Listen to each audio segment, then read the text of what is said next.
कुछ लोग सफलता के केवल सपने देखते हैं, जबकि कुछ लोग हर सुबह उठकर उसे साकार करते और मैं उनमें से ही एक हूँ। तो आज सुबह से ही बादल हो रहे थे और उसके साथ ठंडी हवा। कंक्लूजन क्या था कि मौसम बहुत ही अच्छा लेकिन था। मौसम को ना देखते हुए मैं बैठ गई थी पढ़ाई के लिए और साइंस का जीके मुझे आज पढ़ना था। मैं आर्ट्स बैकग्राउंड से हूँ और इसलिए साइंस और मैथ कब मेरे सर से गायब हो जाती है मुझे पता ही नहीं चलता। सी सेट में मेरा काम रीजनिंग, हिंदी, इंग्लिश से चल जाता है, पर फर्स्ट पेपर के लिए मुझे अपना बहुमूल्य समय ऐसे देना और आपने अगर 2025 के प्रीलिम्स का पेपर देखा होगा ना, तो उसमें आपको साइंस देख के अंदाजा लग गया होगा आपको ढंग से पढ़ने की जरूरत है।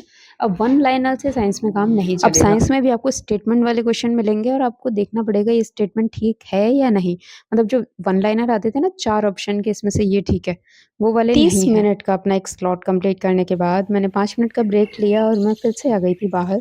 और बाहर अभी भी मौसम बहुत ही अच्छा था। बाहर कुछ ठंडी हवा में वॉक करने के बाद आप खुद को फिर से फ्रेश फील करने लगते हैं और पढ़ाई के लिए फिर से रेडी हो जाते हैं। मैंने फिर से एक 30 मिनट्स का टाइमर लगाया और जैसे कि रोज़ मैं अपनी वोकैब थोड़ा रिवाइज़ कर लेती हूँ। हालाँकि वो एग्ज़ाम में तो नहीं आता है, 1-2 क्वेश्चन ही आपको सीसेट में देखने को मिलते हैं, लेकिन अपनी डेली लाइफ़ की इंग्लिश इम्प्रूव करने के लिए और अपने पर्सनैलिटी डेवलपमेंट के लिए मैं वोकैब रोज़ करती हूँ। तो जब मैंने दोबारा से 5 मिनट का ब्रेक लिया और मैं बाहर आई तो देखा बहुत तेज़ धूप आ चुकी थी और जो वो ठंडा अच्छा-सा मौसम था ना, अब वो नहीं था। चलते-फिरते टॉय का नाम हमने रखा था मोटू, क्योंकि बचपन से ही बहुत हेल्दी था और सुबह इतनी ठंडी हवा चल रही थी ना, तो हमने इसे जैकेट बना दी छोटी। तो ये है तो बहुत भोंदू सा लेकिन बहुत प्यारा है। और ये इसकी मम्मी है, बिल्कुल अपनी मम्मी जैसे ही लगता है, शक्ल-सूरत सब अपनी मम्मी पे गई है। फीफी है ये और आगे बताऊँगी आपको कि हम इसे कैसे, कहाँ, कब लाए थे। तो ये भी दूसरे की छत पे चली जाती है, बाद में पता चला ये तो अपने आप ही आ जाती है। और रास्ते में मुझे मिल गया था डेविड। डेविड को भी हमने रेस्क्यू किया था, लगभग 1 साल हो चुका है और ये अभी नया बच्चा हमारे पास आया है, इसको भी हमने रेस्क्यू किया है। और वेटनरी हॉस्पिटल से अभी इसका ट्रीटमेंट चल रहा है। सुबह लगभग 1.5 घंटा पढ़ने के बाद मैंने चाय पी और उसके बाद अमर उजाला पढ़ा था। कुछ खास न्यूज़ इसमें नहीं आती हैं, लेकिन आज एक अच्छा-सा पर्सनैलिटी के बारे में था थोड़ा।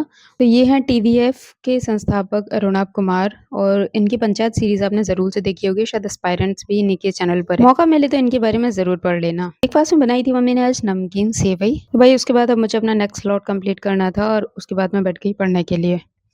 मैंने अपने करंट अफ़ेयर्स यहाँ पे कंप्लीट कर रही थी और ये व्लॉग क्योंकि मैं पुराना एडिट कर रही हूँ, तो अभी इलेक्शन के जो रिज़ल्ट्स आने वाले थे वो भी मैं देख रही थी। मुझे थोड़ा-सा इंटरेस्ट है पॉलिटिक्स में। और ये करंट अफ़ेयर्स मैं स्टडी फॉर सिविल सर्विसेज़ से कंप्लीट कर रही हूँ। इनके वन लाइनर आते हैं पीडीएफ में, वो फ्री है इनका इनिशिएटिव, है ना? और अगर आप इसका पीडीएफ लोगे तो वो शायद पेड होता है। थोड़ी-सी मेहनत लगती है यहाँ पे करने में।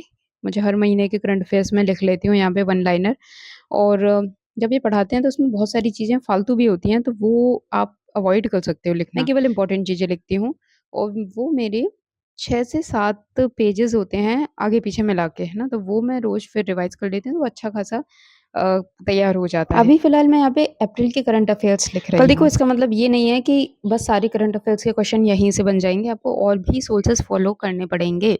जैसे कि एंड में आएगी इकाई दृष्टि, वो तो आपको करनी ही करनी है 4 से 5 बार। इसके साथ ही आप और भी कोई मंथली मैगज़ीन आपको मिले अच्छी, जैसे क्रॉनिकल है या अदर जो भी आपके लिए सूटेबल हो, आपको पढ़ने में लेंदी ना लगे और बोरिंग ना लगे, है ना? तो वो आप अच्छे फैक्ट वाली मैगज़ीन आप एक कवर कर सकते हो। लेकिन मैं ये करंट अफ़ेयर्स इसलिए लिखती हूँ कि इसमें रोज़ सुबह आपको करंट अफ़ेयर्स पढ़ने की एक आदत बनी रहती है और कुछ इंपॉर्टेंट फैक्ट्स होते हैं ना, वो आपको अच्छी तरह रट जाते हैं। तो अगर एग्ज़ाम में उससे रिलेटेड क्वेश्चन आता है, तो वो आपका गलत नहीं होता। तो लंच का टाइम हो गया था और लंच में थी आज दाल, रोटी और सैलेड। तो जनरली घर पे दोपहर में यही बनता है, लेकिन लंच के साथ आज मुझे लगा था मैं कभी-कभी कोई सीरीज़ देख लेती हूँ, लेकिन मैंने यहाँ पे रैंक 4 अनामिका मिश्रा जी का इंटरव्यू यहाँ पे देखा था। तो दिल्ली नॉलेज ट्रैक करके एक चैनल है, वहाँ पर इनका इंटरव्यू था। टाइटल तो ऐसा था कि अपने प्रीलिम्स के नोट कैसे बनाएँ, ये करें, वो करें, लेकिन बताया ऐसा कुछ भी नहीं था। तो कंक्लूजन कोई अच्छी इन्फॉर्मेशन मुझे नहीं मिली।